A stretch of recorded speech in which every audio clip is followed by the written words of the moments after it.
Randy Evans. Joining the meeting. Live.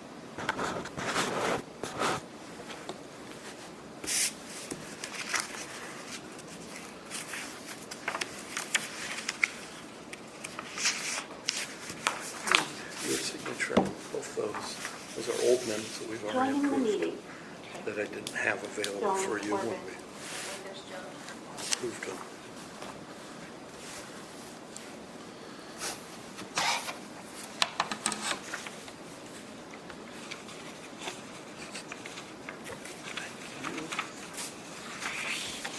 Joe just logged in on the phone. Okay.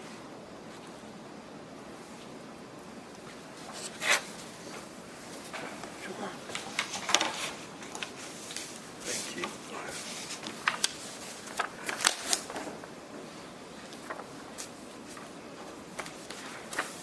Joining the meeting. Thank you. Brian Bruce. Pass that over to Attended Joel. high school.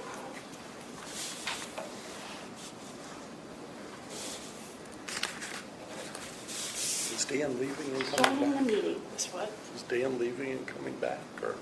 Dan, yeah, he had to go get his charger. Charger for his laptop.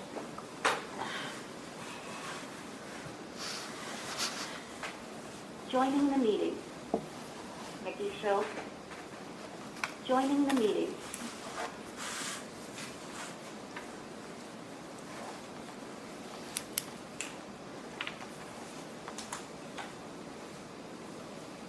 Actually, we'll just leave it on for Dan to look at.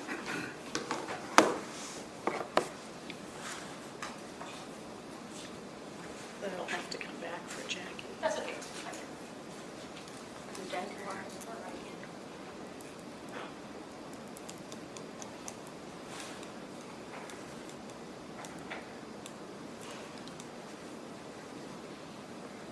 Sorry for the official timekeeper. I didn't have time to change the batteries. Got my phone. That's much better option is the phone. Or my watch.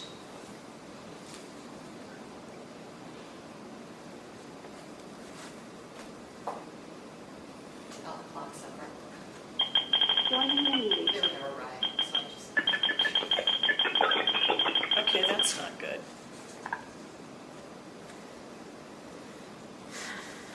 I don't even know what that was. I don't know. It sounded like Something the like old it. days, Someone's somebody's alarm. getting feedback This is Oh. Brian. on a microphone or something. There was their alarm. Oh, okay, hold on. Joining the I'll be meeting. right down. Sounded like a giant cricket.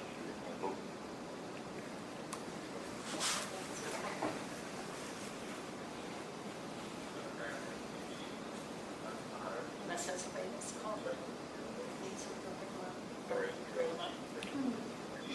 If we had like a remote to our door downstairs, we all would. If Joining you the do a meeting. key code where it was a number, you change the number. Yeah, because we aren't the gatekeepers by the gate. I'm not sure why we need a locked door. IDALS and DNR wanted it. And you got to do it to get downstairs. You take the stairs, you're just going to be in Joining the the meeting. stairwell. The only way being able to get out is on the first floor. It's a huge headache for a public building. I think so. I have that in my building, and I'm not afraid of the people on the outside, it's the inside that scares me. Joining the meeting. I'm with you. Mike Peterson, KMA. It just seems unnecessary. Hi, Mike, it's Margaret.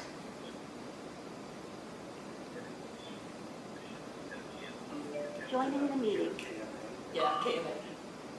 I've known Mike for, Yeah, that's my old stomping ground, so. yeah, that's- Rather than ask who's on the phone, because they've all been announced, I'm just going to do it case by case. See if anybody's here, because somebody might join later.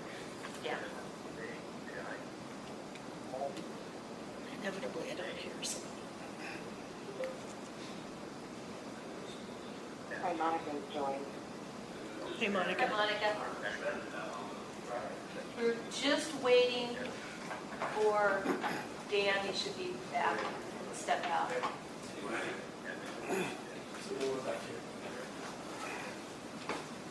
Jackie must be running a little bit late.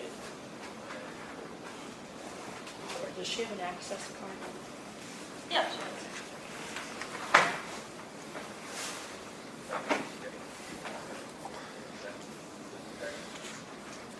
Well, shall we call the roll and get started? Sure. I think we've got a quorum.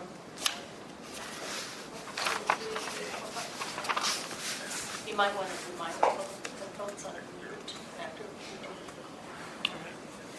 somebody, they have a radio on or something. I have 102. Okay. Dan Breitbach. Joan Corbin. Present. E.J. Giovanetti is absent. Barry Lindahl. Here. Joel McRae. Here. Monica McHugh. Here. By phone. Julie Potterf. Here. Jackie Schmillen. Okay, Julie, you have 5 present and 1 absent. Okay, so we've got a quorum. You have a quorum. I want to remind people on the phone, please put your phones on mute when you're not addressing the board. We've had continuing problems with background noise.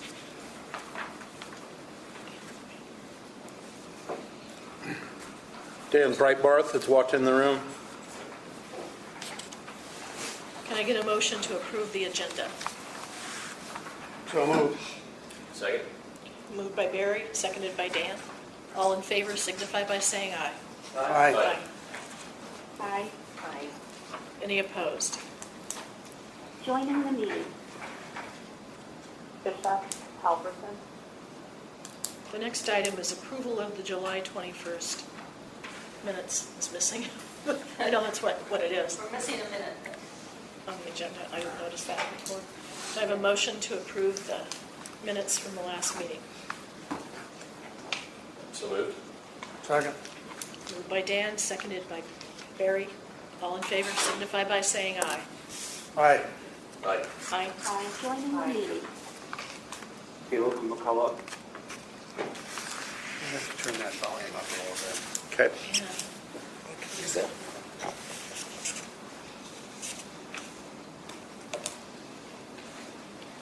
Does anybody care to use public forum time to address the board?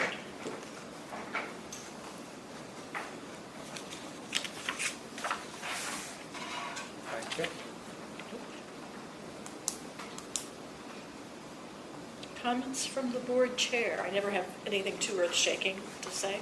We've been talking on and off about the office move, but that seems to be in the slow lane of things getting done. Margaret's not expecting it till after the first of the year, maybe after she retires. Right. And I sent that around to everybody, but not to the general public, so you can go ahead and announce it. Okay. Margaret is going to be retiring the end of March, so we have a lot of lead time to find a replacement. Sometime this fall, we'll start that process up. That'll be a big transition, because you've been here from practically the beginning. Right, I started 10 days after it opened. What is the process for appointing a new director? Well, we'll have to talk about that. Oh. I want to ask Keith about how it was done when Margaret was hired. I think we'll probably, what I'm thinking is we'll have a committee of like 3 to screen resumes and pick people for the full board to interview. Yeah, that's, so I applied twice, so I applied for the time prior to when I was selected. And so, Hey Julie, this is Monica. Could you move the speaker a little closer to you? Boy, it's almost right up in my lap. I'll try to speak up. Is that better? Thank you. All right. That's better. We might want to give a little more thought to that, but that's what I envision, is some people screening the resumes. And then I think it's important the whole board participate in the interview. It's a big decision. and historically, we've done that. That's, the board has interviewed what they determine how many that they would like to interview.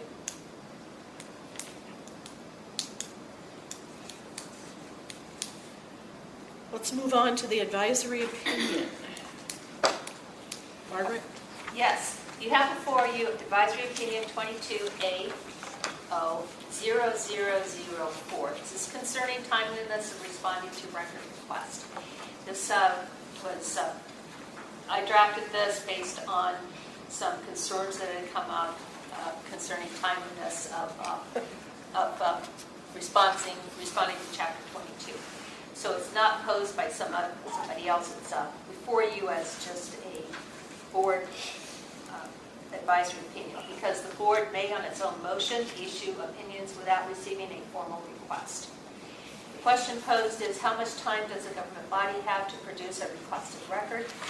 And the opinion indicates that although Iowa Code Chapter 22 is silent as to the time for response of a records request, because it can vary considerably depending upon the specificity of the request, the number of potentially responsive documents, the age of the documents, the location of the documents, and whether documents are stored electronically. Sometimes these factors affecting response time makes it very difficult and probably unwise to establish any hard and fast objective standards. The statute was originally adopted almost 50 years ago, and the complexity of today's electronic records adds to the concern of this issue. The only specific response time standard established by the statute addresses a good faith reasonable delay incurred in order to determine whether a confidential document should be released. This is in Iowa Code subsection 22.A sub 4 sub D, and that states that a reasonable good faith delay is not a violation of Chapter 22 if the purpose of the delay is to determine whether a confidential record should be available for inspection and copying to the person requesting the right to do so. A reasonable delay for this purpose shall not exceed 20 calendar days and ordinarily should not exceed 10 business days. While the code states that delay under Iowa Code subsection 22.8(4)D shall not exceed 20 calendar days, the Iowa Supreme Court has not viewed this as an absolute deadline. And there's a quote there from the Supreme Court opinion from 2013, Horsfield Materials, Inc. versus the City of Dyersville. Horsfield involved a record request first sent to the City of Dyersville in December of 2019 requesting certain public records. In April 2010, the city produced 617 pages of records, and the Iowa Supreme Court found that this delay was not reasonable and that the city had violated Iowa Code Chapter 22. Margaret, I'm pretty Yes. sure you meant in April 2020. Yes, Otherwise, it was 9 years before the Yeah. request. thank you. We'll make that correction. The board approves this.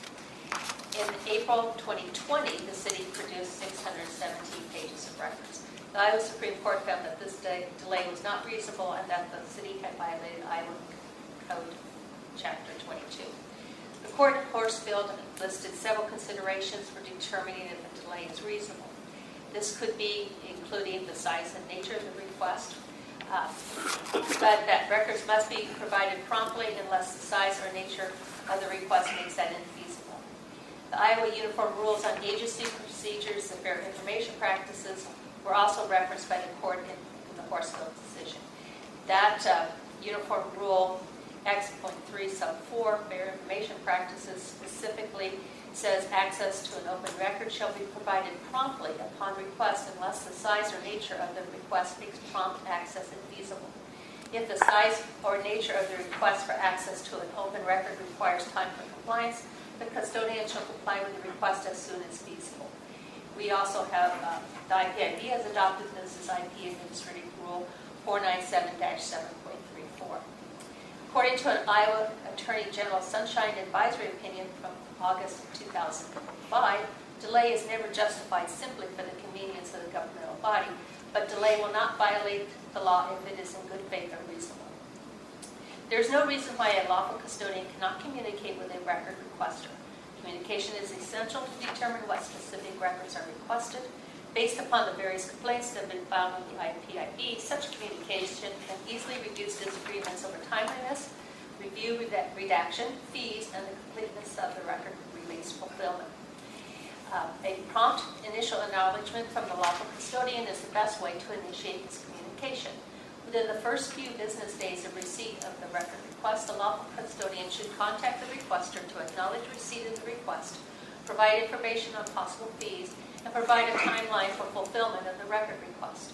The lawful custodian is expected to make additional contact in the event of a potential delay to discuss possible ways to complete the record request in a timely manner. Records should be released as they are available unless the record requester has requested otherwise. Governmental body is expected to prioritize the fulfillment of record requests by providing adequate resources, such as staff and equipment, to promptly compile and release public records. This may include the regular publication of records that are of public interest on websites.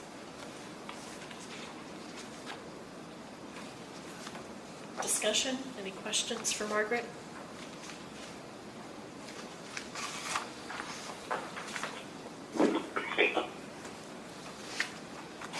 Gee, okay. We're ready for a motion? People want to adopt it as it is With a change. with that date correction. Yeah, I would so move. I think it's very helpful. Second. Moved by Barry, seconded by Dan Joel. I think Joel was first. All in favor signify by saying aye. Aye. Aye. Aye. Aye. Any opposed? The advisory opinion is adopted. Let's move on to the mercifully short compared to the last meeting agenda for board deliberation or action. First case, Margaret, Tim Beck. Yes, this is Tim Beck. As the Clayton Pleasant Valley School District is a respondent, it's case number 22FC0036. It's before you as an acceptance order. I would note, and I don't know in what order you want to go through this, but there has been a request for a motion for continuance filed by Pleasant Valley School District through their legal counsel, Nikki Schultz, and I'm thinking she's probably on the phone. I know Mr. Beck is also on the phone.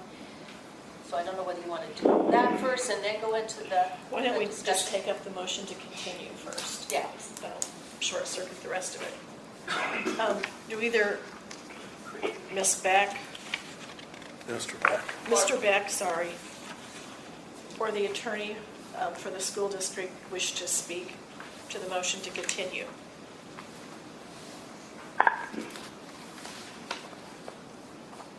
No. This is Tim Beck. I'm sorry, are you talking about the motion to continue or the regular motion? I'm sorry. Just the motion to continue. I would like to speak to that, please. Go ahead.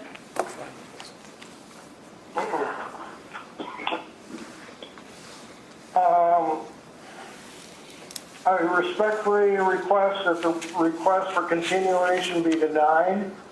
The incident occurred in April, and the board's decision has been delayed twice already.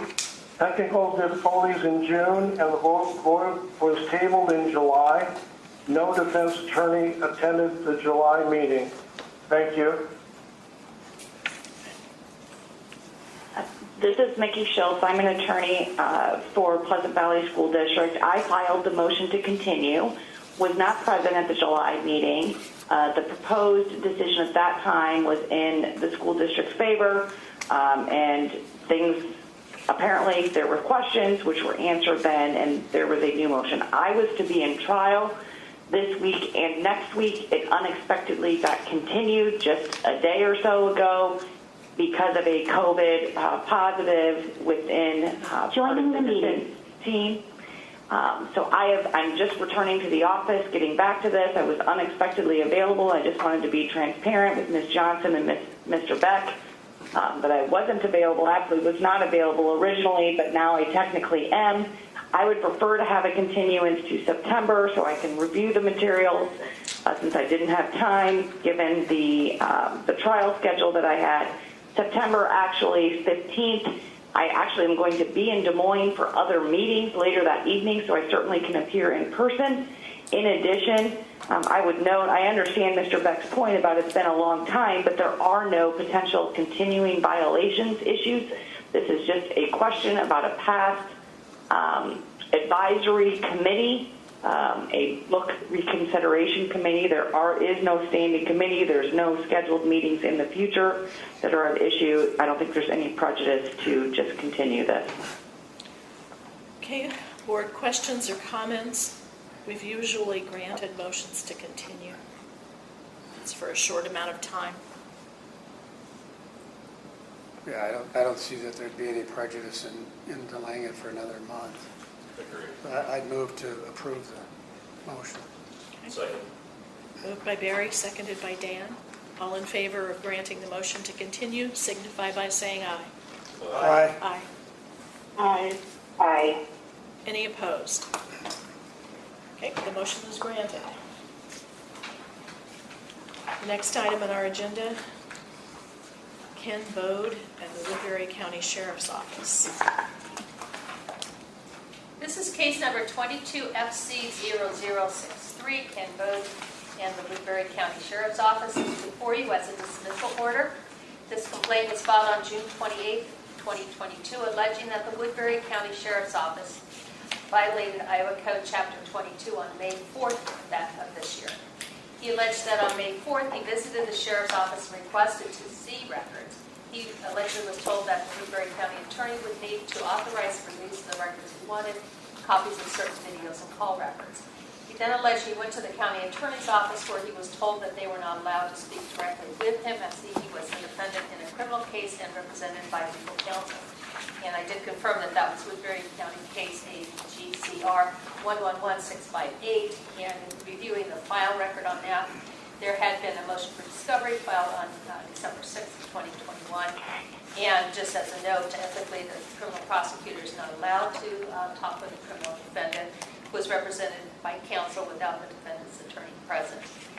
According to the complainant, he previously tried to access these records by subpoenas, Joining the meeting. but the subpoena was pushed by a judge. He indicated that he needed the records for his Department of Transportation hearing. He stated that he did have some records that were provided to him by his defense counsel through discovery.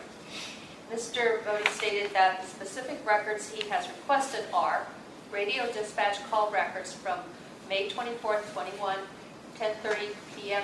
until midnight. Number 2, record of a check, and it should say area call. The 2 deputies were responding to when Mr. Bode was arrested in May of 2021. And 3, 2 videos reported by a named deputy at 11:06 p.m. and 9:47 p.m. The Woodbury County Attorney responded to the complaint on July 13th. Joining the meeting. He confirmed that sheriff personnel and the county attorney personnel are not allowed to speak directly to a criminal defendant represented by legal counsel without legal counsel present. The same county attorney confirmed that Mr. Bode's legal counsel had been provided with all discovery in the criminal case. The county attorney had also provided the complainant with videos, interview statements, traffic stops, dispatch records, and other information concerning earlier activities unrelated to the criminal arrest to assist him with his DOT hearing.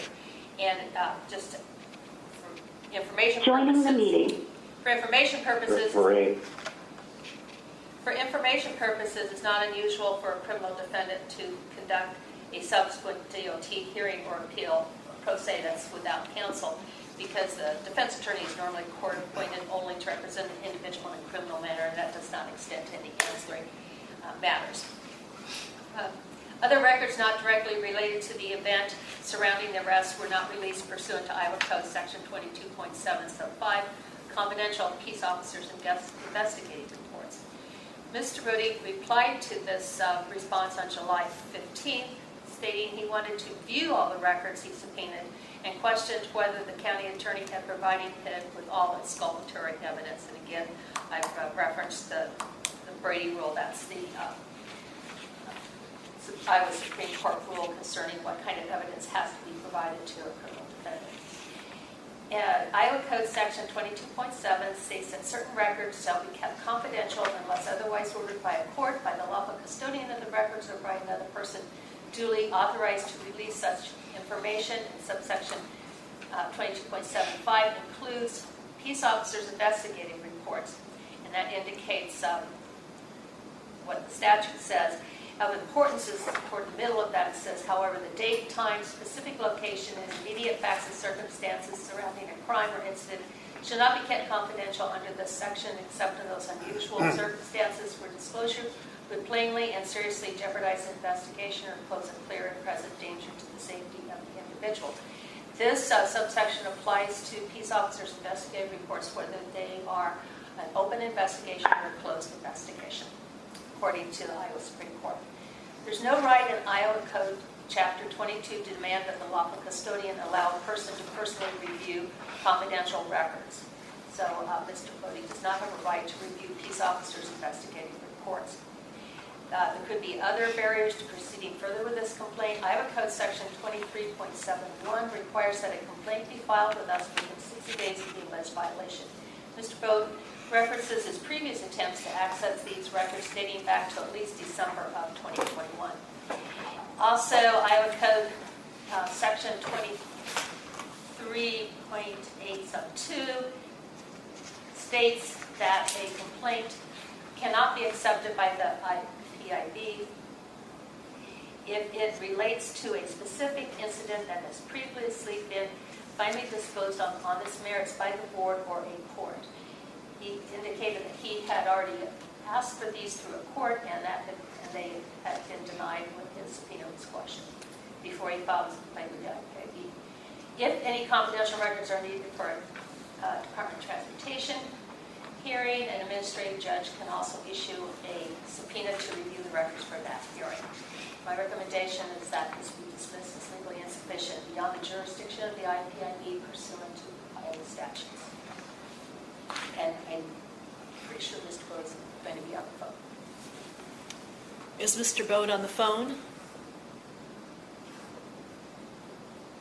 Apparently not. He did submit. We have his written comments. Yeah, he has his written comments, which I tried to address in terms of, in the order itself. Is anybody on the phone from the Woodbury County Sheriff's Office? Okay. Board questions or comments?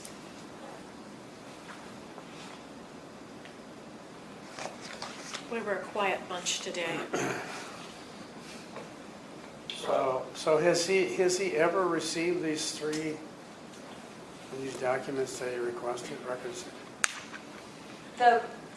My understanding is that the records that he's requested listed under 1, 2, and 3, he has not, because they're not related to anything concerning his case. He wanted to try to see what else was going on that night. Okay. And because I don't think, he got everything that he was capable of getting through discovery, but he didn't get just random other information. And what he did get is listed on the top of page 2, which included some other information concerning earlier activities unrelated to his criminal arrest in order to assist him with his DOT hearing. He wanted to be able to go in and actually look through all the records and see whether or not there's something missing. Do I have this correct, that he asked a court for these records and they denied it? Yes. Just for my information, what is a check or call? And that's a title. It's a check area call. Oh, It's when law enforcement goes out, somebody calls in and says, there's dog loose, or somebody's unusual is wandering through the neighborhood, or, it's a check Okay. area call. Yeah. So if you're out on patrol, chances are a call like that would come through and be like, hey, can you swing by and check this? okay, thank you.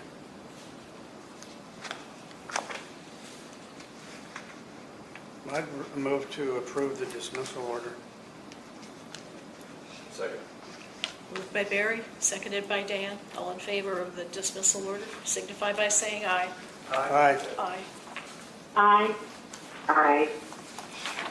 Dismissal order is adopted. The next item on our agenda, Bowery Close and the Benton Public Library. Margaret? This is case number 22FC0064. The Falls, Valerie Close, from the Benton Public Library is before you as a dismissal order. Her formal complaint was filed on July 4th, alleging that the Benton Public Library violated Iowa Code Chapter 22. On May 29th, she alleged she requested a copy of the video footage from a security camera at the library. When she received no response, she said she asked again on June 7th and again on June 26th. She alleged that the first request was sent to the library, the City of Benton, the mayor, and the city administrator, and the last request was sent to more people. Legal counsel for the library responded to the complaint on July 6th. Counsel stated that the City of Benton was in the process of responding to the last record request. The City of Benton believed that the library board was planning to respond, but due to all the turnover at the library, the City of Benton requested that legal counsel for the city respond to the record request. And just as an aside, right after this was filed, there's been a lot of publication about the library had been closed due to lack of staffing. We've had a number of directors that had recently resigned in the last 2 years, in fact, 3 in the last 2 years. So they were just library board members volunteering to come in occasionally and open up the library. Also, legal counsel stated that the security video footage would not be released as the library considered it to be confidential pursuant to Iowa Code Section 22.7 sub 50. He referenced the decisions previously issued by the IPIB in support of this analysis, and you'll see by footnote 3 previous cases that we denied release of security video footage. Ms. Close replied on July 6th, stating that confidentiality had been waived because the security camera had been discussed at a public meeting, including where the cameras were located and the area under surveillance. Legal counsel provided additional comments indicating that the security cameras captured images of children and minors visiting the library, at times unaccompanied by adults, and considered public records and release. The safety of those children and other library patrons could be compromised. Although the cameras had been discussed at a public setting, video footage had not been released, he added. Information concerning the actual video coverage of the cameras, the quality of the recordings, where the dummy cameras were installed, and the time frame for camera usage had not been publicly discussed. Releasing this information would also compromise the security of library patrons and staff. At this point, the legal counsel also indicated that the footage, if released, would disclose confidential records protected by Iowa Code Section 22.713. Subsection 22.7 sub 13 states that certain library records are confidential, and in particular, the second line there, records that would reveal the identity of library patrons checking out or requesting an item or information from the library. 22.7 sub 50 protects certain security records, including security camera footage, and I've listed that all there for you. Of interest, or in particular under subsection 8 there, the last couple of lines, information contained in records that if disclosed would significantly increase the vulnerability of critical physical systems or infrastructure of a government to attack as well, is another reason. Both of these subsections separately combined define the security camera footage at the library as confidential for the reasons stated by legal counsel for the library. It's not a violation of Iowa Code Chapter 22 for the library to withhold the release of that footage. And as to the issue of waiver of confidentiality, they've not actually waived the confidentiality of the footage. They have discussed the security cameras in general. If footage had been released in response to a public records request, waiver then might have occurred, but that did not occur in this case. My recommendation is to dismiss as legally insufficient. Is Valerie Close on the line?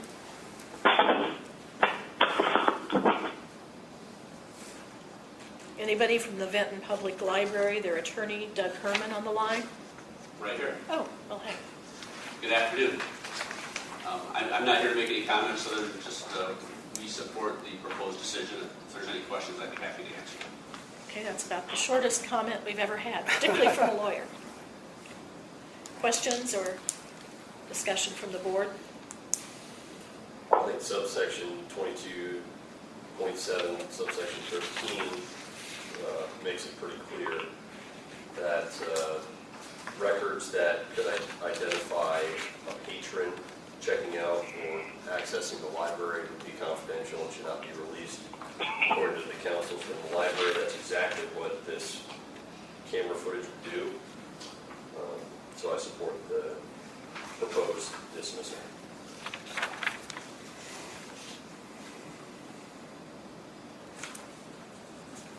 Further discussion, questions for Mr. Herman?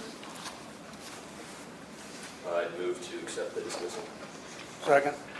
Moved by Dan, seconded by Barry. All in favor signify by saying aye. Aye. Aye. Aye. Any opposed? Joining the meeting. Diana Sly. Dismissal order is approved.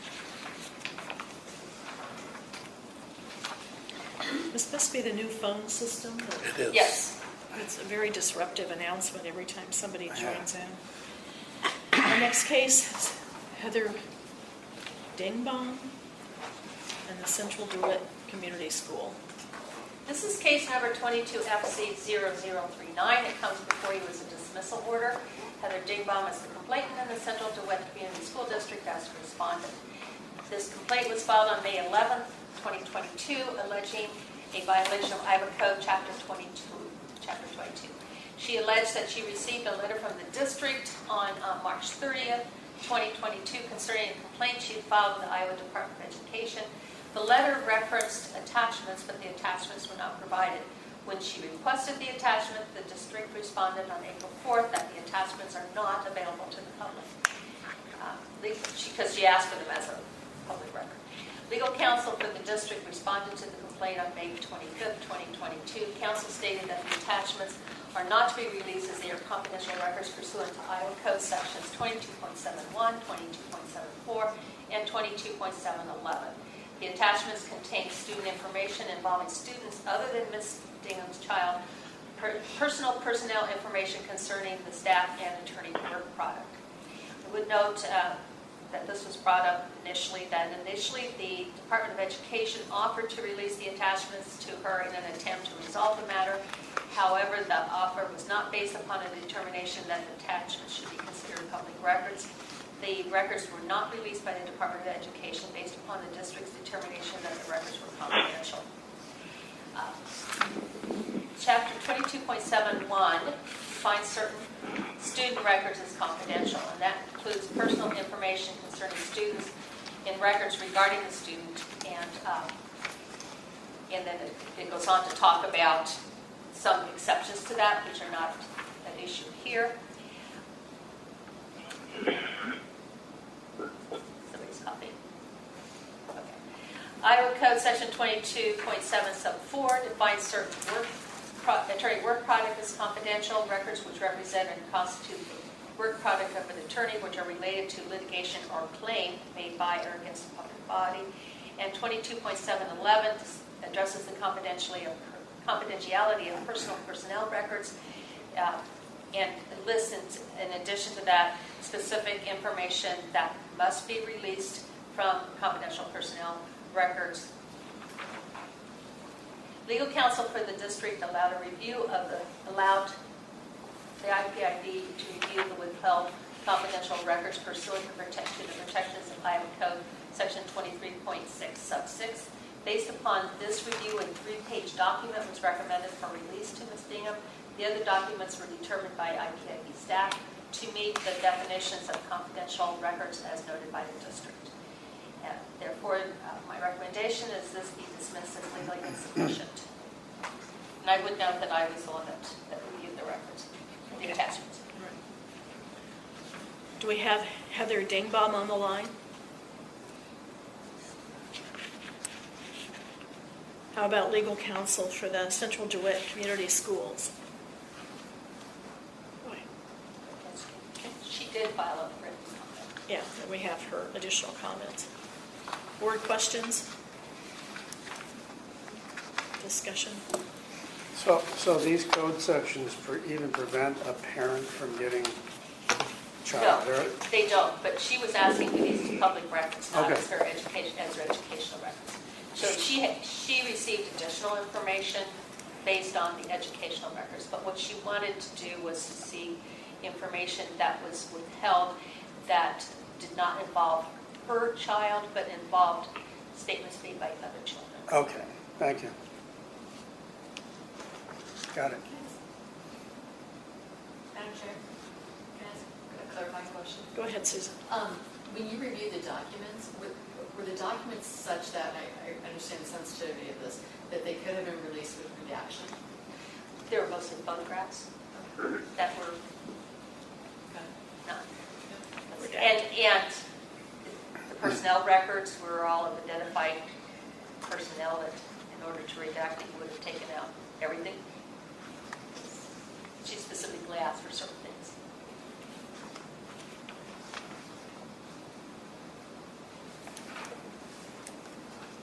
Further discussion? Move to accept the dismissal and proposed dismissal order. Second. Moved by Dan, seconded by Barry.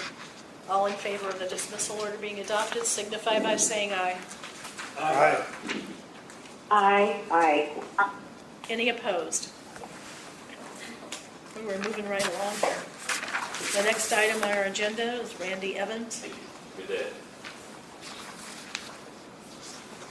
Randy Evans in the Carlisle Community School District. This is case number 22FC0062, comes before you as a dismissal order.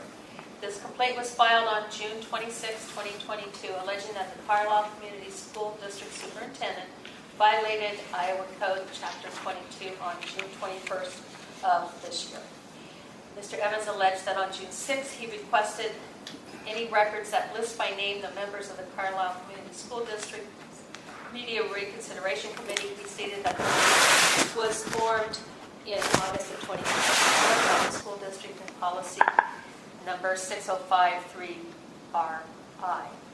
Included in his complaint were a copy of his record request dated June 6th, a copy of an email request dated June 21st, 2022, in which the superintendent denies the release of the names of two student members on the committee, policy 605.3R1, which is attached, if you need to review that, as attachment A, and a letter to the superintendent dated April 26, 2022, in which Mr. Evans informs the superintendent that it was a violation of Iowa Code Chapter 22 to refuse to release the students' names in response to an identical record request by Samantha Fett.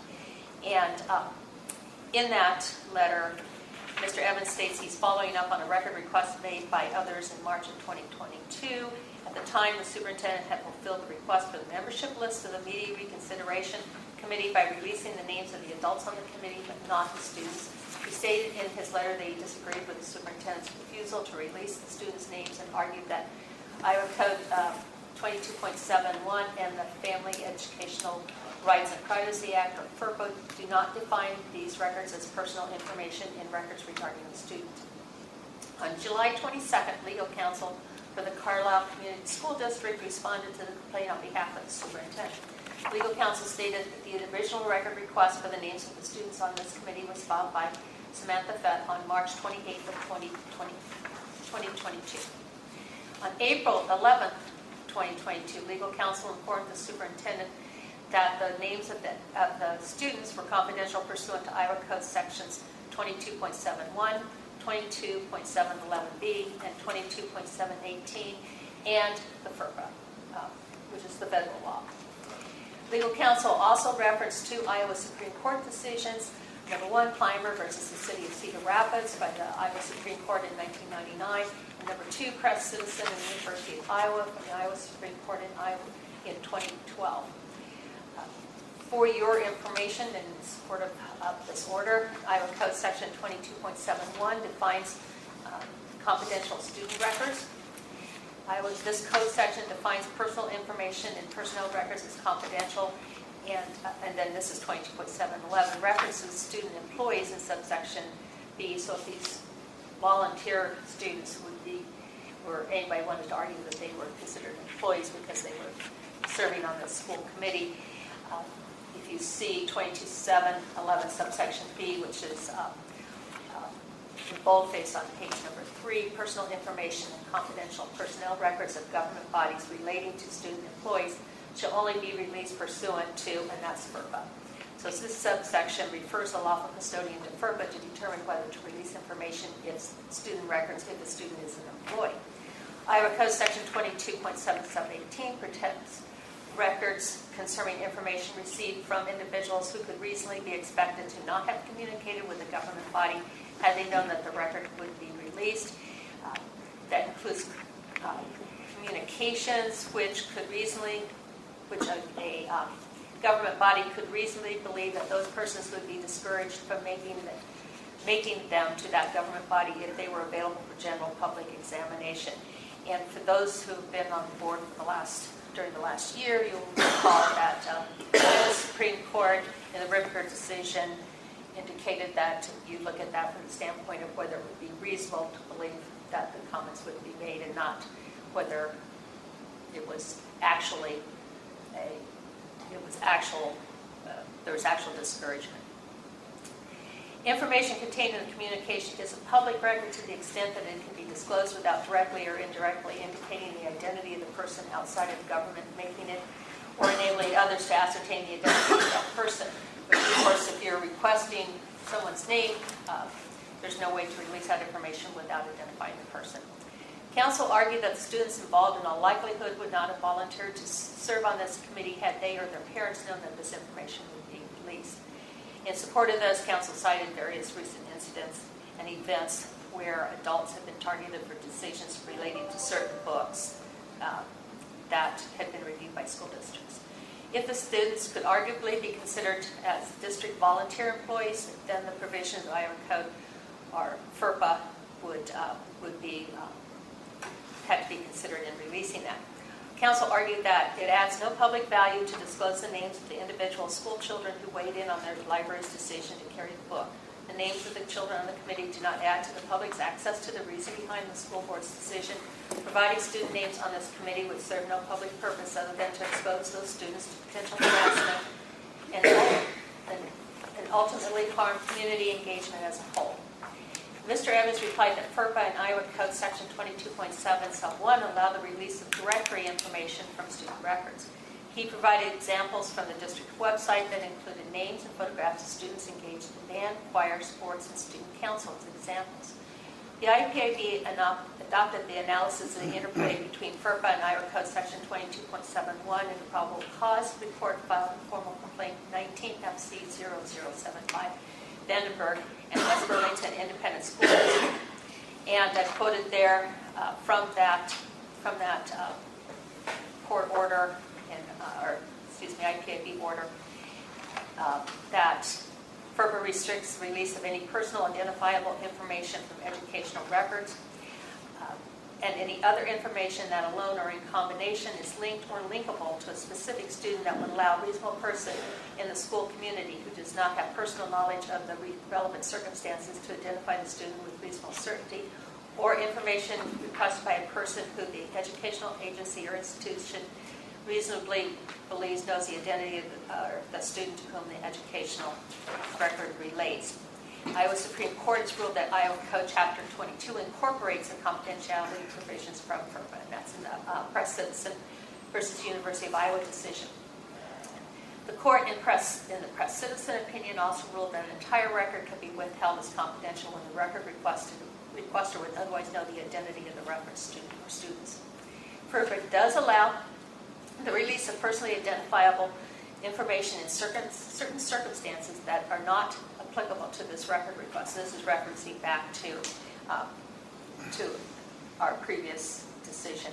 But there are provisions in the federal law that permits a parent or eligible student to consent in writing to release of certain records.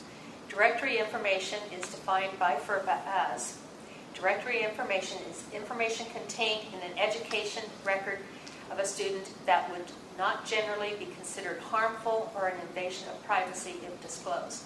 Directory information includes, but is not limited to, the student's name, address, telephone listing, electronic mail address, photograph, date and place of birth, major field of study, grade level, enrollment status, that is undergraduate or graduate, full-time or part-time, dates of attendance, participation in officially recognized activities and sports, weight and height of members of athletic teams, degrees, honors, and awards received in the most recent educational agency or institution attended.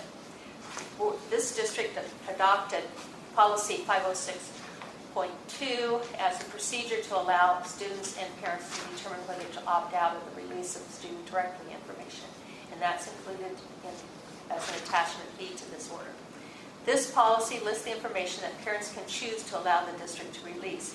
It includes participation in officially recognized activities and sports as directory information. Page 4 of the policy offers examples of activities and sports considered as directory information, such as theater productions, the yearbook, honor roll, graduation programs, and sports activity sheets. Not included in the examples are any mention of any review committees such as disciplinary review, library material review, curriculum review, etc. Had the two students or their parents note that participation on this committee would be considered an officially recognized activity, they might have chosen to opt out of allowing disclosure of the student's identity. Policy 506.2 also defines directory information as information that is generally not considered harmful or an invasion of privacy if released. Legal counsel for the district has made it clear that releasing the names of the children on the committee would be considered harmful or an invasion of privacy. In 2012, the Iowa Supreme Court in the Press Citizen Company, in the Press Citizen case, determined that Iowa Code Section 22.9 requires that federal law concerning record release be given priority when federal funding of a government body could be impacted. And that at that time, quote I quoted there, is we therefore find that the Open Records Act incorporates the confidentiality obligations from FERPA. In a 1980 Iowa Attorney General's opinion, this is Norton Tibetan, another option was discussed, the use of injunctive protection pursuant to Iowa Code Section 22.8 sub 1. This section allows a record custodian to court injunction in certain circumstances. And the analysis in that Attorney General's opinion said as injunction may be issued only if the petition supported by affidavit shows and the court finds both the following, that the examination would clearly not be in the public interest, and that examination would substantially or irreparably injure any person or person. The Attorney General's opinion stated the definition of personal information for the sections of, at that time, 68A.7 sub 1 appears to require consideration of the balance of the public's right to know versus the individual's right to privacy. While public access to students' names and addresses might be inappropriate in certain circumstances, in this case it did not appear that the potential for abuse was so great that the records should be afforded confidential status in all circumstances. The district did balance the release of the students' names as possible directory information with the requirement of FERPA that directory information is only information contained in an education record of a student that would not generally be considered harmful or an invasion of privacy if disclosed. The superintendent, in declining to release the name of the students, was following the direction of the district. As a secondary issue, it's uncertain whether this complaint was filed within 60 days of the alleged offense as required by Iowa Code Section 23.7.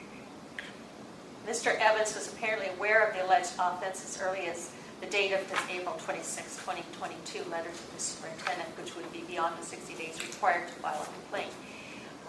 Following that, he then filed his request for the records on June 6 and received the denial on June 22nd, which was within the 60-day jurisdictional limitation. However, for the reasons previously stated, his allegation of a violation of Iowa Code Chapter 22 is legally sufficient. It's not necessary to determine when he actually became aware of the violation.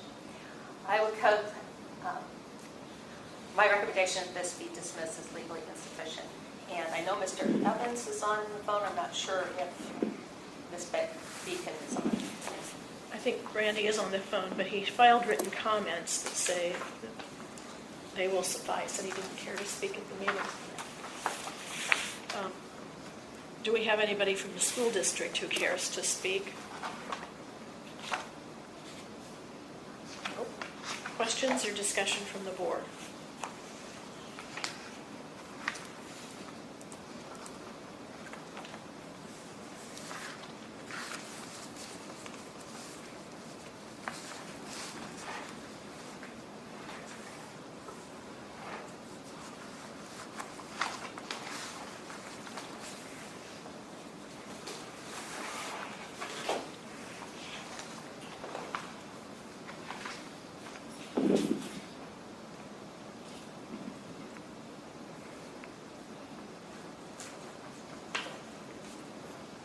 about the merits of the issue, we're kind of close. Although I also think it's not. Okay.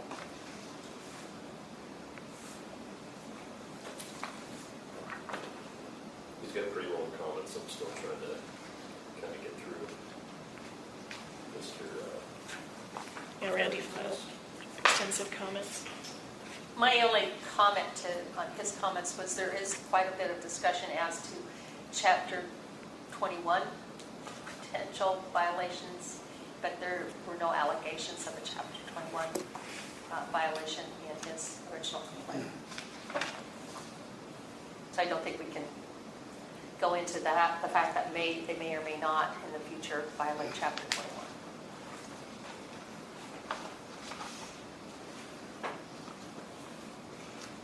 If I could interject, I was not intending to suggest that I would intend or trying to expand my complaint against the Carlisle School District to include a public meeting violation.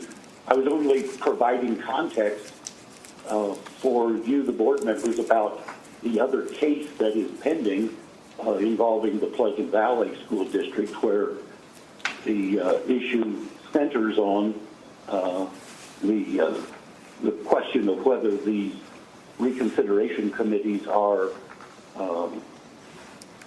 subject to the open meetings law, because if you find that that is true, that creates another potential conflict for the decision you're being asked to make in this case, because there will be records that would come up if you find in the Pleasant Valley School District case that the committee is subject to the open meetings law.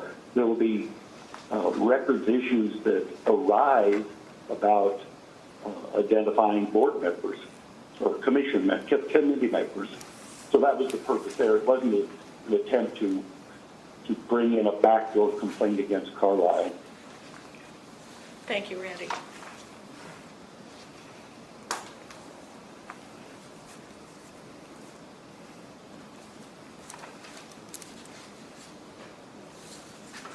So is the bottom line here that we think that the names are confidential under 2271, 22711B, and 22718? Yes, I think primarily though it would be 2271 and FERPA. The question becomes, is that directory information or is that confidential student record? And that's why I attached all the information from the school district concerning what goes out to the parents when they are asked if they want to allow directory information to be published on their student.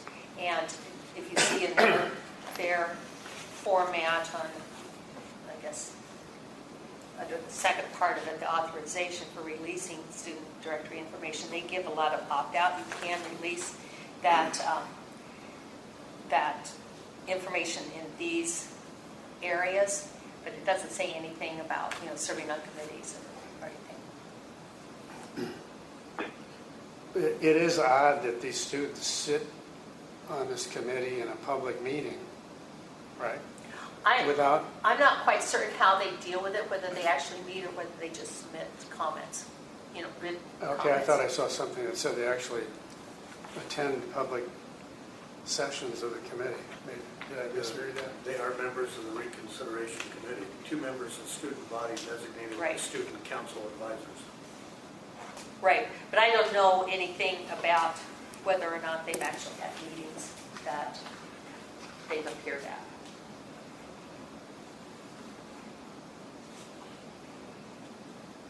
Or whether they're just on a committee and provide advisory information to the committee. Or Well, I think Mr. Evans said in his letter that meetings of the committee were open to the public, and one student was not able to attend, but the other student. He's talking did. about a Johnston school. Different that's school the district. Johnson? Okay. Yeah, Johnston Community School Okay. District. All right, so we don't know about Carlisle. No, I mean, to be honest, I don't believe that the Carlisle committee met in public session. Oh, okay, well, that makes a difference. Yeah, it I was does. trying to understand how they could not disclose And still the meet in identity public, of somebody in a public meeting, so, okay. All right.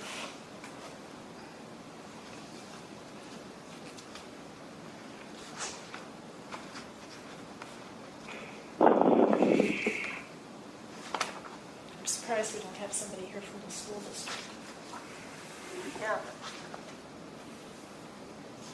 or on the phone. Further questions or discussion?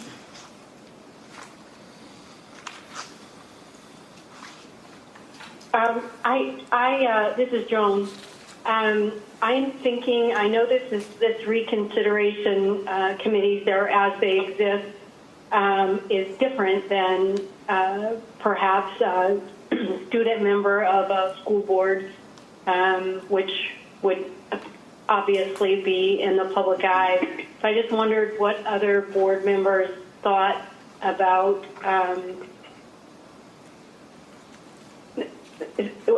I just would like to hear more thoughts about that as relates to making decisions in the public eye. Or, I mean, I understand Margaret's recommendation as well.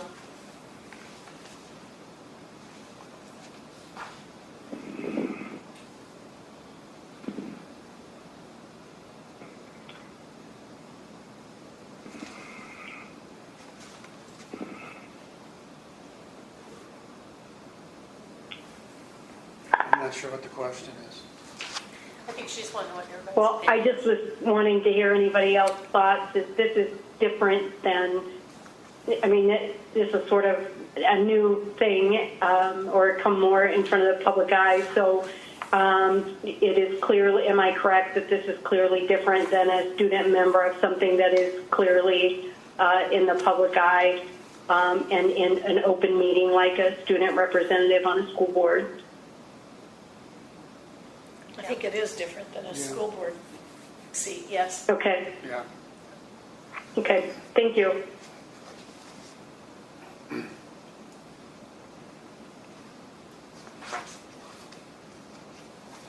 Well, I would move to approve the dismissal order.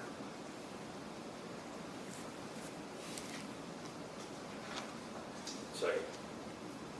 This is the moved by Barry, seconded by Dan. All in favor of approving the dismissal order signify by saying aye. Aye. Aye. Aye. Aye. Any opposed? Dismissal order is approved. Yeah, I'm opposed. Joel. I'd have a tepid aye recorded if I could. I thought it was a nice question. There's just some things that I'm just not clear on. Well, Who's counting? Your vote's 5 to 1. the next item on the agenda, Jared Johnson in the city of Muscatine. Margaret? My throat's talking too loud. This is case number 22FC0040, Jared Johnson and the city of Muscatine. This complaint was filed on May 13th of this year, alleging that the city of Muscatine violated Iowa Code Chapter 22. Mr. Johnson alleged that he requested information from the city on February 17th of this year. He alleged that he asked for the amount of money spent out of the library computer fund for the prior fiscal years. He alleged he received no response from the city. On March 16th, he sent an email request and again received no response. Mr. Johnson is on the board of trustees for the city library. On May 2nd, he alleged that he met with the mayor and again asked why the city administrator had not responded to his request for information. He alleged that the mayor replied, "Maybe it was your tone." City administrator responded to the complaint on May 17th and stated there was no evidence of a record request when she reviewed the video footage from the February 17th, 2022 meeting. She added that in reviewing the email she received between March 17th and March 22nd, again, there was no record request. She provided a copy of an email dated April 21st, 2022 that informed Mr. Johnson that he could access the information he wanted directly from the library director. The city did provide the requested records to Mr. Johnson on May 16th of 2022. The complaint was filed on May 13th, which was a Friday. This is in the footnote. Records were released to Mr. Johnson on May 16th, 2022, a Monday at 10:46 a.m. The IPIB Deputy Director opened the complaint, assigned a case number, and notified Mr. Johnson and the city on May 16th, 2022 about the complaint between 2:57 and 3:05 p.m. Mr. Johnson provided an email showing that he notified the city's legal counsel on May 16th, 2022 at 9:24 that there is an ongoing investigation by the Iowa Public Information Board. There was a lot of discussion back and forth on what happened and when, so that's based on the information that was provided to me, that's the outline. Legal counsel for the city stated that Mr. Johnson is a trustee of the library board and that the handbook designates the library director as the lawful custodian of library records. The library board is considered a government body pursuant to Iowa Code Section 22.1.1. And then I listed what government body definition means there at that point. Muscatine Public Library was the primary government body responsible for responding to public records requests, although the city also had access to the information requested. The city apparently believed Mr. Johnson was requesting this information as a library trustee and not as a public records request. Once it was clear that Mr. Johnson was requesting copies of records from the city, the records were provided to him. Then as a footnote, I indicate that this delay possibly could have been avoided if the parties had engaged in conversation concerning the requested information or records promptly after the initial communication, or at least following the March 16, 2022 email. And in hopes that our previously adopted advisory opinion today may assist in future complaints. At this point in time, because the records have been released to him, I'm requesting that this be dismissed. Joining the meeting. I'm requesting that this be dismissed as legally insufficient. And there are, well, I think Mr. Johnson may be present by phone, and Matt Brick is the attorney for the city of Muscatine. I think he's going to be present too. Mr. Johnson, are you on the phone, and would you care to speak? Apparently not. Matt Brick, would you like to speak for the city? Thank you. I've been on mute so long it took me a second. I apologize. That's all right. This is on behalf of the city of Muscatine. We would agree with the explanation of the case as put forth by Ms. Johnson, and we would accept and certainly appreciate the decision as written being approved by this board. If there are any specific questions for the city, I'm on, as well as the city manager, Carol Webb, and we would be happy to answer any questions that any of the board or staff have. Thank you. Questions from the board? So the requested documents were provided. Correct. Move to accept the proposed dismissal. Second. All in favor signify by saying aye. Oops, I didn't recap who moved and seconded. Dan. Moved by Dan, seconded by Joel. All in favor signify by saying aye. Aye. Aye. Aye. Aye. Any opposed? Dismissal order is approved. Next up on our agenda, Mary Radke in the city of Paulina. This is case number 22FC0050, come before you as an acceptance order. This complaint was filed on May 26, alleging that the city of Paulina violated Iowa Code Chapter 22. She alleged that on May 26, she requested a copy of video footage from City Hall. She was quoted a fee of $60 for the record. When she asked for additional information concerning the actual cost of compiling this information, the mayor stated it was for 2 hours of the clerk's time at $30 per hour. On June 4th, the mayor responded to the complaint. The mayor noted that the city clerk was no longer employed by the city and the deputy clerk works part-time. She noted that the city's telecommunications provider had assisted the city in retrieving the requested record. The mayor also noted that she spent 6 hours of her personal time trying to fulfill the request. The city mayor stated that it was a complicated process to copy digital video. She added that the fee quoted was estimated based upon what she thought the new clerk would be paid when the vacancy was filled. She also stated that unless Ms. Radke was willing to use the city form for her records request, the city would not retrieve the requested record. There were all sorts of other comments made about whether or not the fees had to be paid in cash or credit, debit cards, and other issues that are not addressed by Iowa Code Chapter 22. We requested additional information from the city on June 13. Staff was advised that all further questions were to be directed to the city attorney. Since that date, no further information has been provided by the city or the city attorney. You will note, however, that there is a email statement that was provided by Ms. Halverson as legal counsel that came in after the complaint the order had been issued.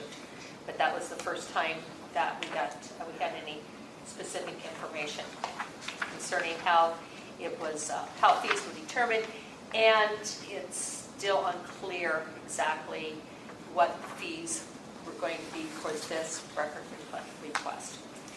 Iowa Code Section 22.3 allows a government body to charge reasonable Joining fees. the meeting. Reasonable fees must be based upon actual costs for the examination and copying of a public record. An amendment to Iowa Code Section 22.3 was signed into law in May of this year and became effective July 1st. According to the new language of Iowa Code Section 22.3, the actual cost should also be reasonable and directly attributable to supervising the examination. Joining the meeting.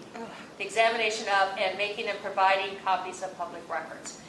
Iowa Code allows a person to request records in various ways. It does not require that a person complete a form prior to viewing or copying a public record.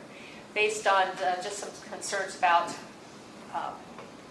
staffing and just how they go about doing record requests in the city of Pauline, and my recommendation is to accept this complaint, and we'll go forward with an informal resolution process, which I think we can do. Move to accept. No questions, no discussion? Is anybody on the phone? Ms. Radke? I'm pretty sure Ms. Radke's on. Is Ms. Radke on the phone? Would you like to talk to the board? No. And I think Ms. Halverson said earlier she was. Is the city attorney on the phone and care to talk to the board? Yes, this is Ms. Halverson. Would you like to address the board? I would just briefly say that I think most of the information was provided in the response that I emailed on Friday. This is the first time we've had a request like this, and we were in the middle of replacing our city clerk, and there was some pending legal action regarding that and some personnel issues that we were worried about making sure we weren't releasing any confidential information or any security information.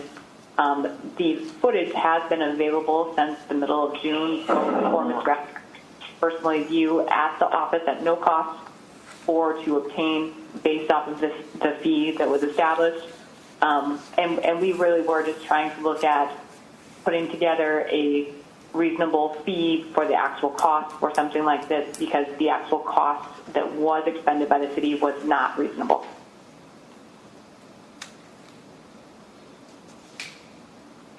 Well, it would be unusual to calculate the fee based on what you think the new clerk would be paid. And as Margaret pointed out, you shouldn't have to fill out a particular form to request a record. Those are both concerns. Does that take us back to your motion, Joel? Yeah, I do move to accept. Second. Moved by Joel, seconded by Barry. All in favor of the acceptance order signify by saying aye. Aye. Aye. Aye. Acceptance order is adopted. I will note that we have a pending complaint complaint that was just recently filed in July, toward the end of July, concerning the same parties, and we'll probably try to just resolve those issues that are in that complaint as well. The next item on our agenda, Paul Reed in the City of West Liberty. This is case number 22FC0068. Paul Reed in the City of West Liberty comes before you as a dismissal order. This complaint was filed on July 12th, alleging that the City of West Liberty violated Iowa Code Chapter 22 on July 12th. He alleged that on June 22nd, he submitted a record request listing 6 separate topics. Each request asks for any and all documents, including emails, hard copies, audio recordings, and any more proof of any sort that shows, 1, that a letter of resignation was reviewed by the city attorney and what the city attorney recommended. 2, that showed that a named person was asked to become interim fire chief and any replies from listed individuals. 3, that shows any laws that verify a comment made by the city clerk at the June 21st, 2022 council meeting. 4, that shows any discussion between current and previous council members, city employees, citizens, and city or county attorneys regarding a resignation request of the mayor and mayor pro tem. 5, that shows any discussions with 5 named individuals about Mr. Reed's June 9th, 2022 public records request. And 6, that was not included in an FOI request submitted on June 2nd, 2022 that would show why Paul Reed was considered to become interim fire chief. And the capitalizations are quote. Mr. Reed included a copy of an email he received on June 22nd that indicated the city clerk was out of the office until June 27th. This email included a copy of the city's policy and procedure. He then emailed the city clerk to state that he would wait until June 27th to start counting the 10 business days to provide what was requested. On June 27th, Mr. Reed received an email from the city clerk indicating that the clerk had spent 4 hours collecting the records, which were then sent to the city attorney for review. Mr. Reed alleged that he visited City Hall on June 29th and spoke to other city employees as the city clerk was out of the office. Some records were available for him at a fee of $72.10, which he paid. He alleged that there were only 5 or 6 sheets of paper, so he would not sign a receipt for the copies. He provided a copy of the response from the city clerk to each of his 6 listed record requests, and that's available for you as attachment number A.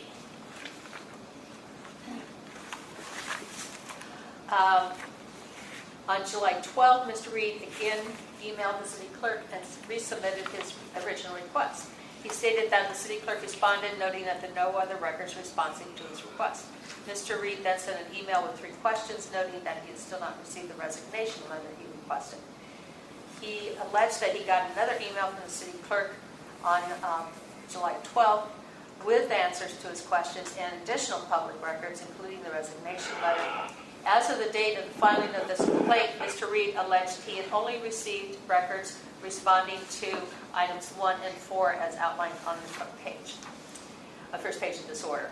On July 14th, the city clerk responded to the complaint on behalf of the city. The clerk provided an outline of the record request and the city's responses, which are Exhibit 2.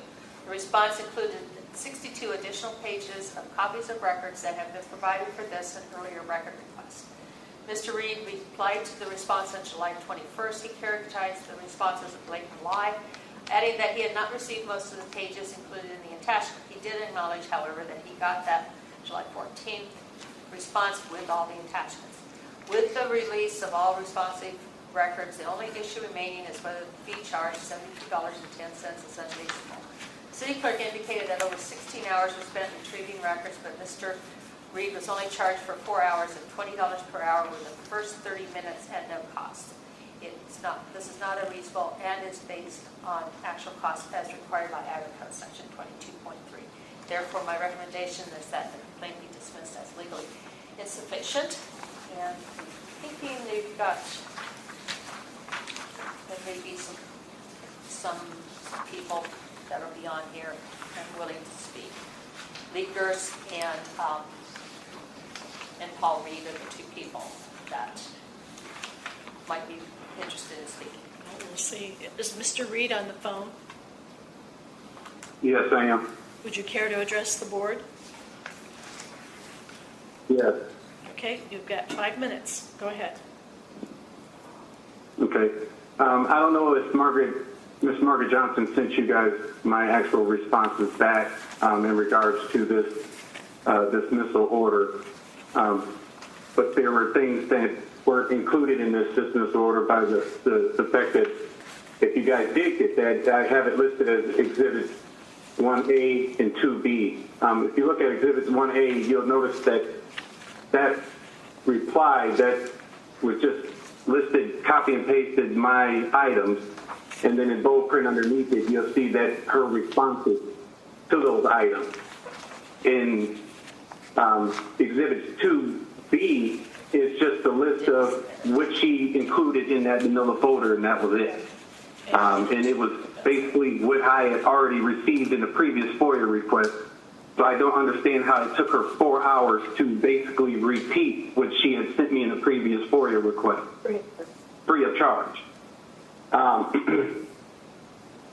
Secondly, the city's policies and procedures for examination of open records, Section 4 says, after examination, a person seeking public records copies shall specifically and clarify indicate which copies of records they wish to have, which she had already charged me for this before she even allowed me to even see these documents, because she is, according to her employee, stated that she was not to give me those files unless I paid for them first.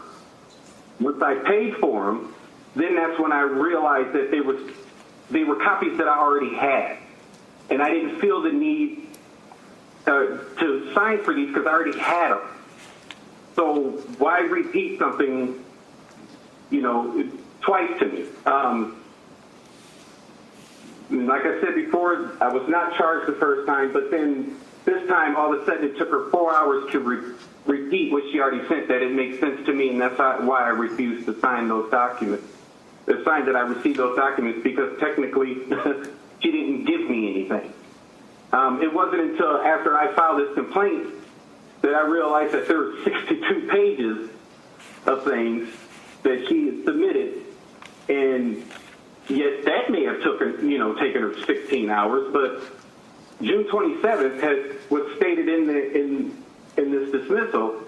I did send a copy of an email of Ms. Gertz stating that it took her 4 hours to come up with this information, which their office opens at 8 a.m. That email came to me at 12:43 p.m., which they claim the first 30 minutes is free. So if you do the math there, that's 4 hours right there of a repeat of what was already sent to me. I felt that was a very unreasonable fee that she charged me. And I was told by the city manager, which he knows, that he told me that he's going to speak with the city clerk about a possible refund, which she claimed that she had no communication with the city manager when I emailed her back in July in reference to the possible refund.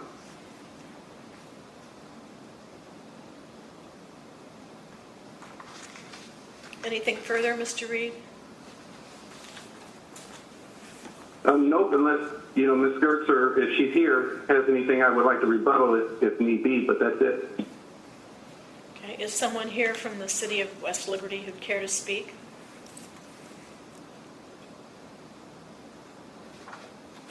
Nope. I just note that he's referencing some other attachments that he sent to me but did not make it clear that they were to be provided to the board. He just addressed them to me and to tell me the order didn't yet dismiss the order.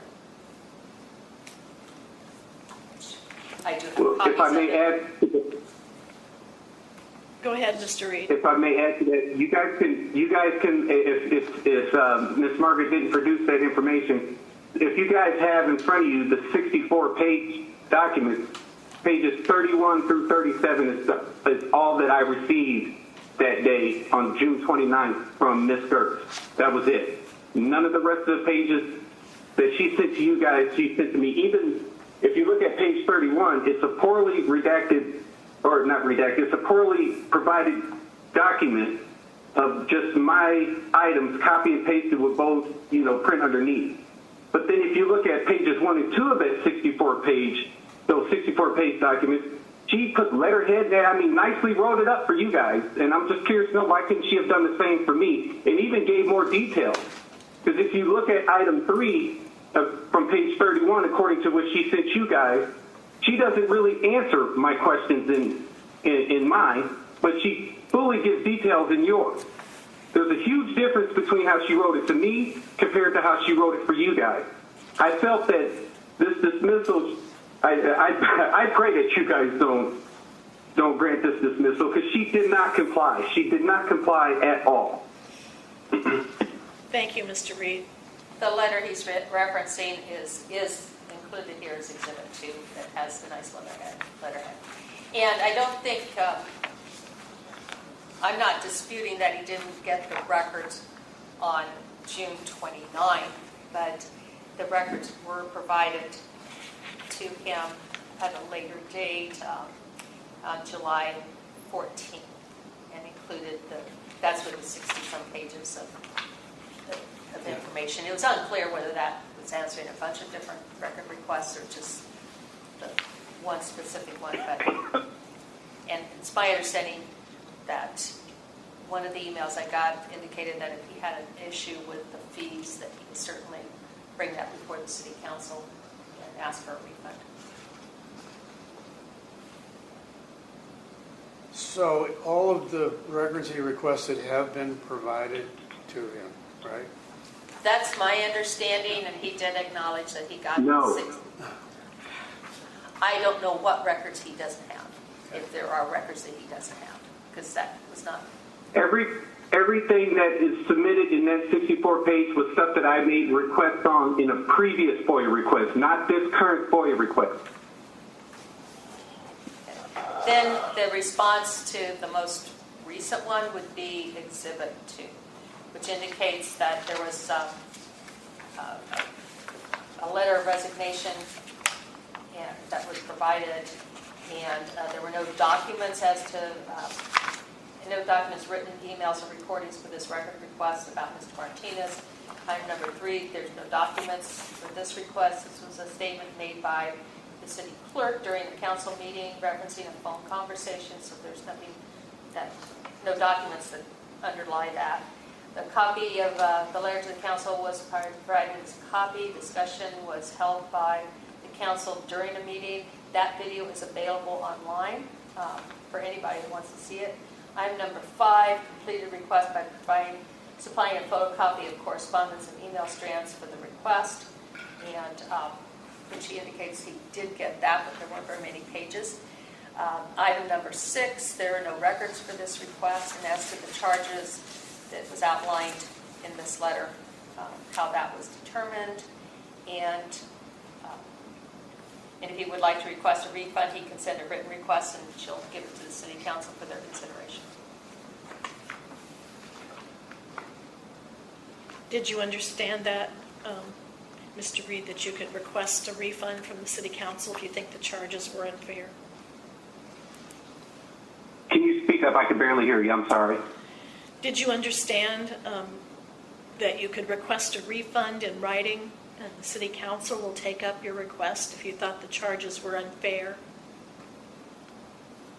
Yeah, I do understand that, but at the time I was told by the city manager that he would make a request for a refund, and she claimed that there was no communication of that in emails when I replied back to her back in July. And it wasn't until after I filed this complaint that I found out that I can write a letter to the council about getting a possible refund and everything else.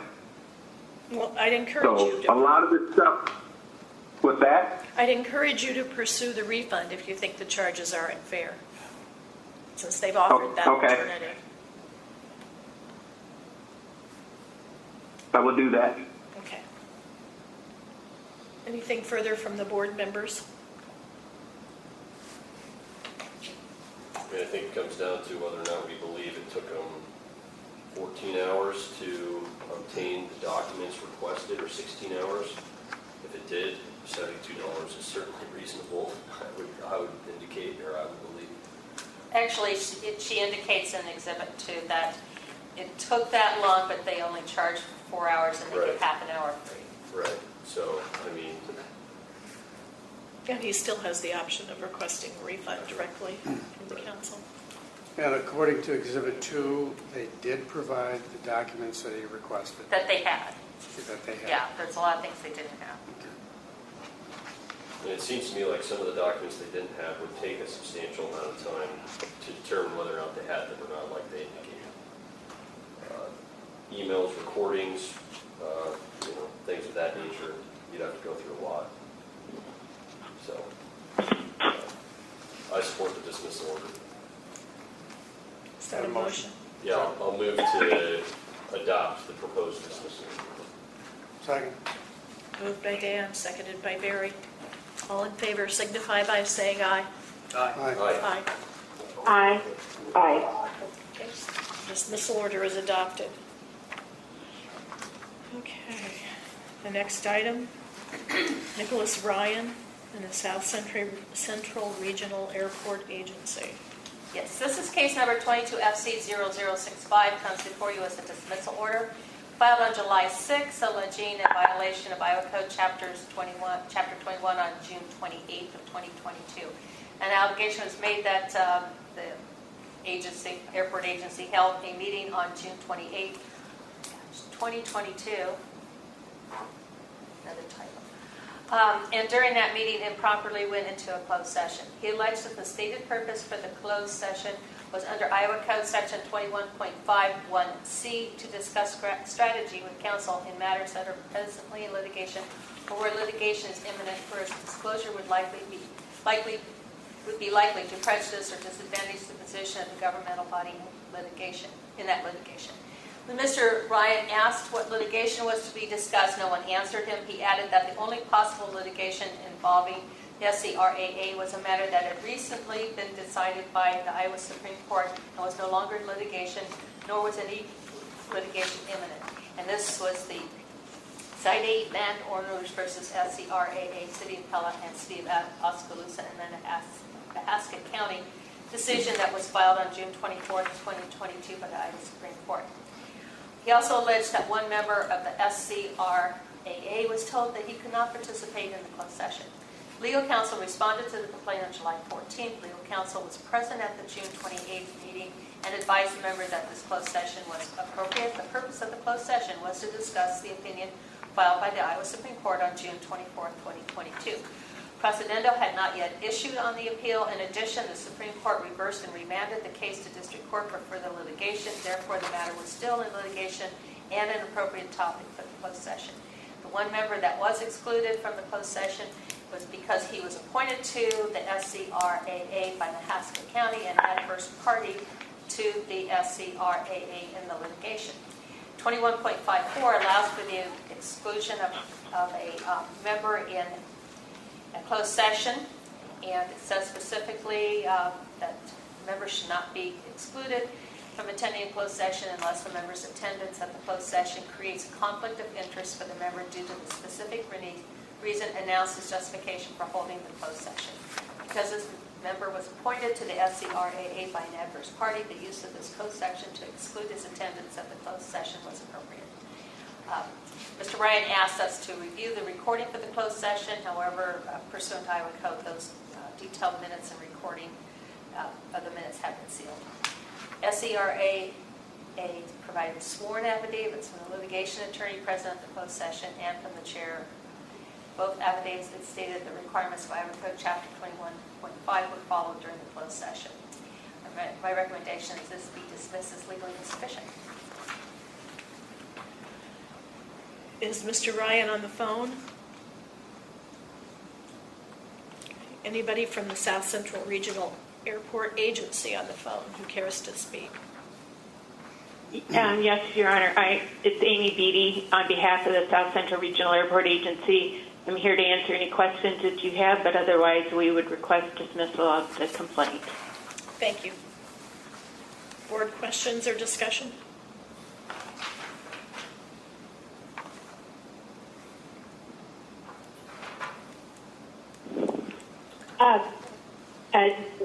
is Joan.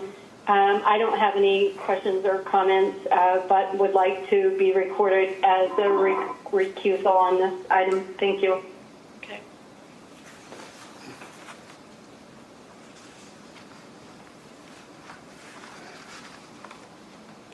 Still leaves us 5.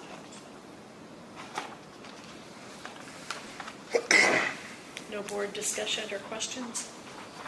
I think the individual that was recused from the meeting clearly had an adverse position and would have probably obtained information that would have been beneficial to her side. I think it was appropriate, well within the rules. So I'd move to adopt the dismissal order.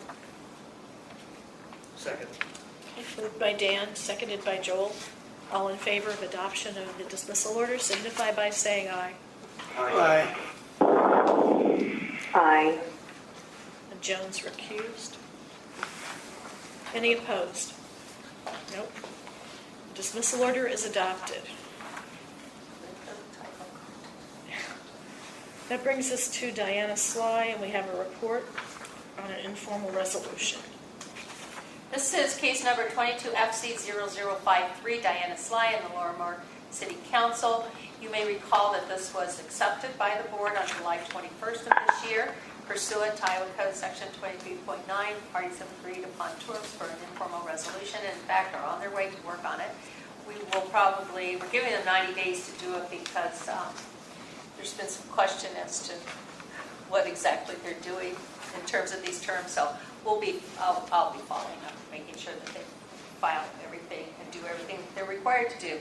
Ms. Sly signed the informal resolution on August 9th, and the Lorimer City Council approved it on August 1st. So I just would ask that this report be accepted and that the board order approval or approve the informal resolution and direct the chair to sign it on behalf of the board. And then set the matter for compliance review. Well, I'll keep track of that, so when it comes out, we'll make sure. Can I have a motion to that effect? Ms. Sly is on the phone, I believe. I don't think we need I heard her calling. to. Is Diana Sly on the phone? If she is, she doesn't want to talk. Anybody from the city of Lorimer? Okay, do we have a motion to approve the informal resolution and set the matter for compliance review? So moved. Second. Moved by Barry, seconded by Dan. All in favor signify by saying aye. Aye. Aye. Aye. Any opposed? Matter is approved. That brings us to a couple of matters withdrawn, but no action is necessary.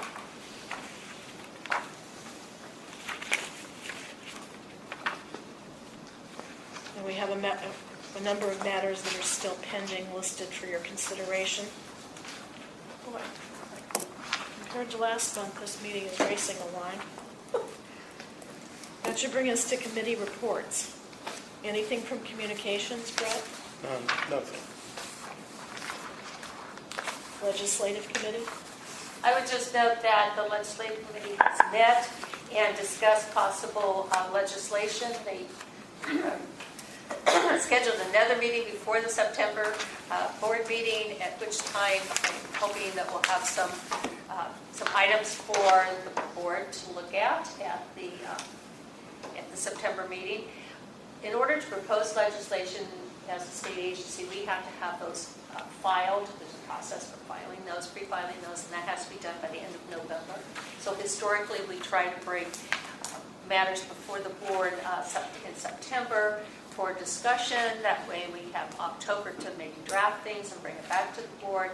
And then if there's problems, and we still have November then to finalize action on them. So that's kind of the timeline of what we're going to be doing on those. Okay, that brings us to the Rules Committee. We do have. We had filed Assets. a notice of intended action on the timeliness rule. Let's say it was not warmly received. Great.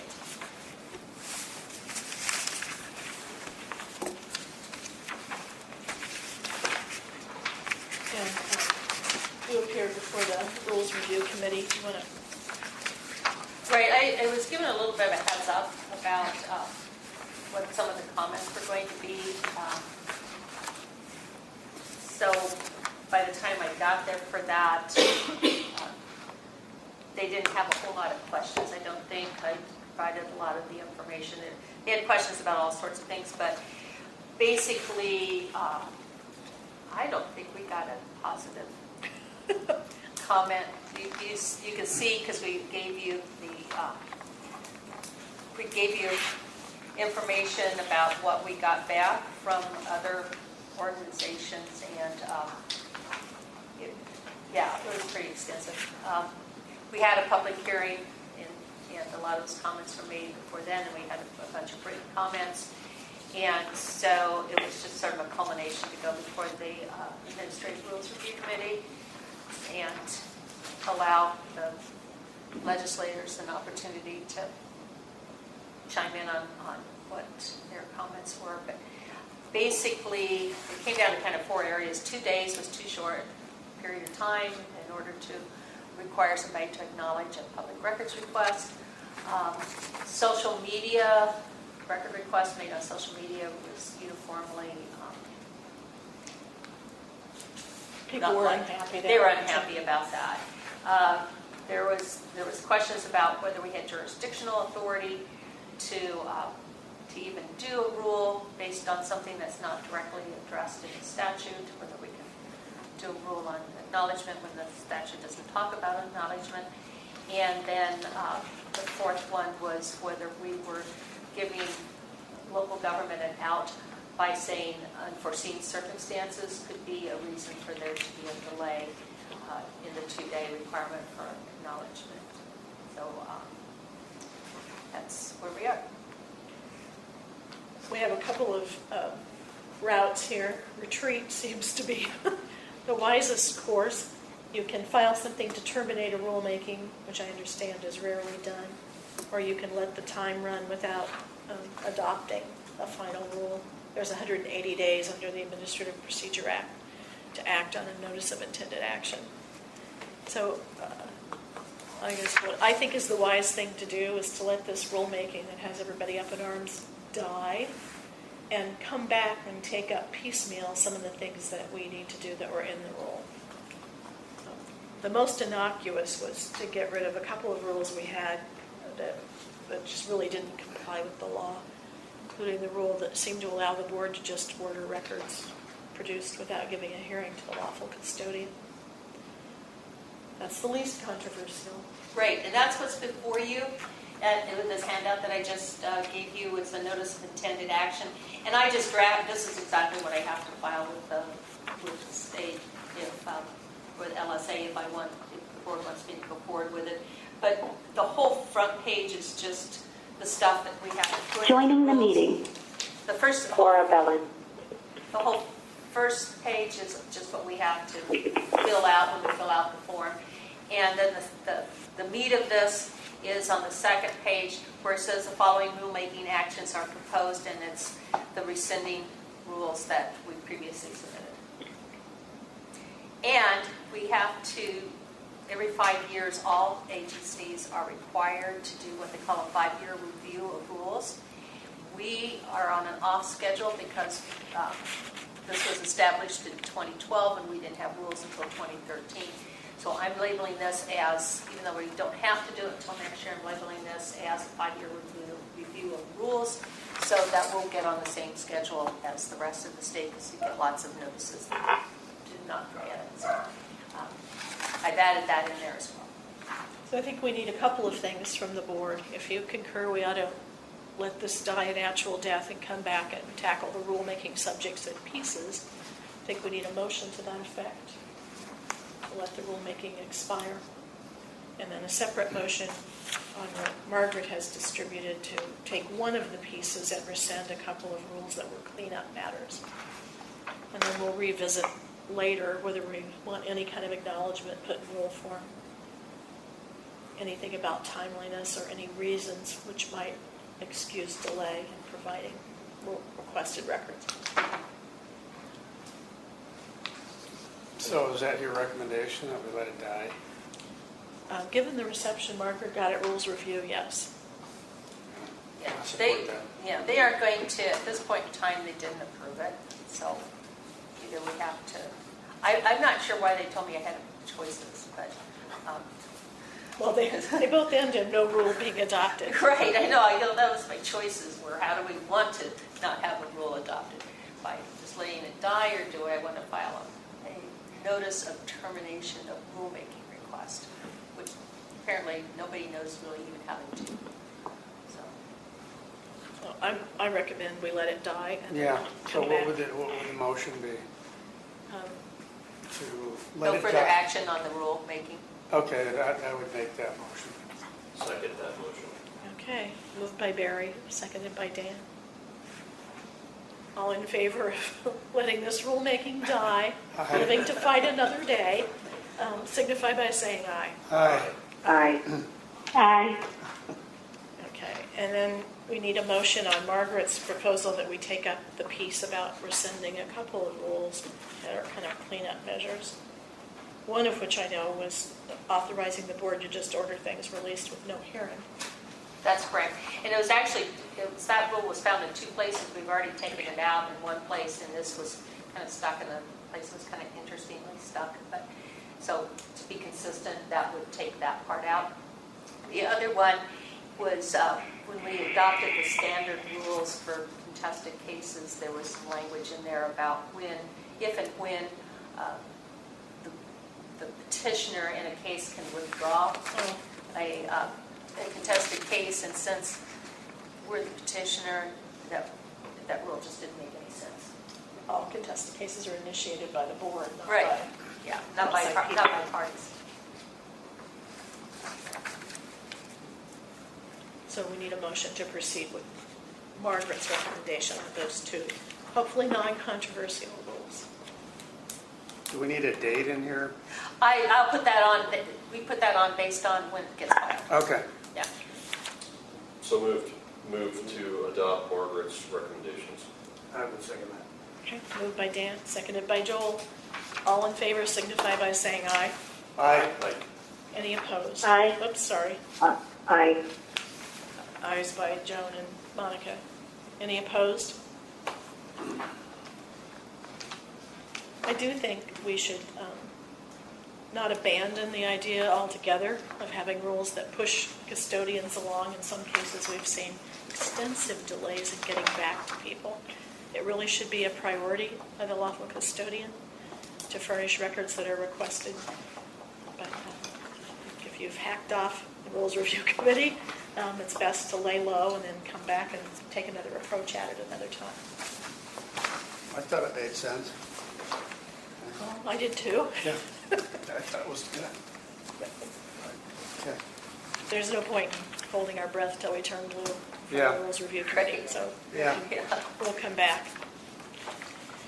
Okay, office status reports. Contacts and activity, Margaret? Yeah, as you can tell, we continue to be busy. If you look at our stats based on last year, we're pretty consistent with that. If you look at it based on fiscal years, which is, well, that's a little harder to kind of interpret. You know, basically, we're sort of where we were last year. We're, 6 ahead on formal complaints. They come in waves. We get a lot in June, not as many this month. We had 17 in May. So as I say, we never know from day to day how many we're going to get. Okay. Finance and budget, Brett? No comments about, we've started the new fiscal year, we ended the previous fiscal year ahead. We'll carry over some of that to be able to use for training or infrastructure.